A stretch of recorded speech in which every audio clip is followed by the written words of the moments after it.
Hello বন্ধুরা, তোমরা কেমন আছো?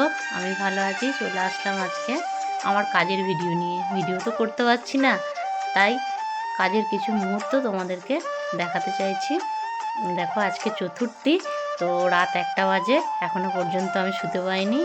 অবস্থা দেখো মেশিনের, কাজ কত পড়ে রয়েছে সেটা একবার দেখো। ভিডিওগুলো কিন্তু আমার মেয়ে করে রেখেছিল, আমি জানি না, আজকে আমি দেখতে পেলাম, তো তাই ভিডিওটা বানাতে পারছি। দেখো কত কাজ পড়ে রয়েছে, আর হাতে মাত্র একটা দিন। কালকে পঞ্চমী, তারপরেই ষষ্ঠী। তো এই একটা দিনে এখনও 12টা ব্লাউজ বাকি আছে। এই একটা দিনে আমাকে 12 পিস ব্লাউজ তৈরি করতে হবে। কী করে কী করবো নিজেও জানি না, তো করে তো দেবই, কাজ যখন নিয়েছি করতে তো হবেই।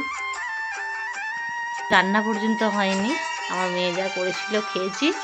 তো যাই, এবার গিয়ে শুয়ে পড়বো, একটু গোছগাছ করি, অনেক তো রাত হলো। আজকে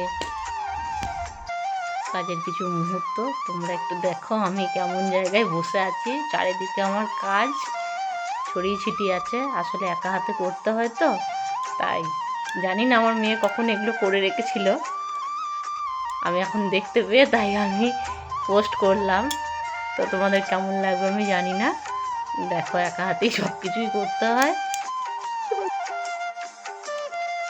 তো দেখো আমার ব্লাউজ কেমন লাগছে তোমরা একটু বলো, একটু কমেন্ট করে জানিও। জানি আমি হয়তো ভালো বলতে পারি না, আর যদি ভালো লাগে অবশ্যই লাইক কমেন্ট শেয়ার করো। পুজোর সময় প্রচুর কষ্টও হয়, সবাই ঘুরে বেড়ায়, শপিং করে, আর আমরা বসে বসে মেশিনে কাজ করি। তো এটুকুই, টাটা বাই বাই।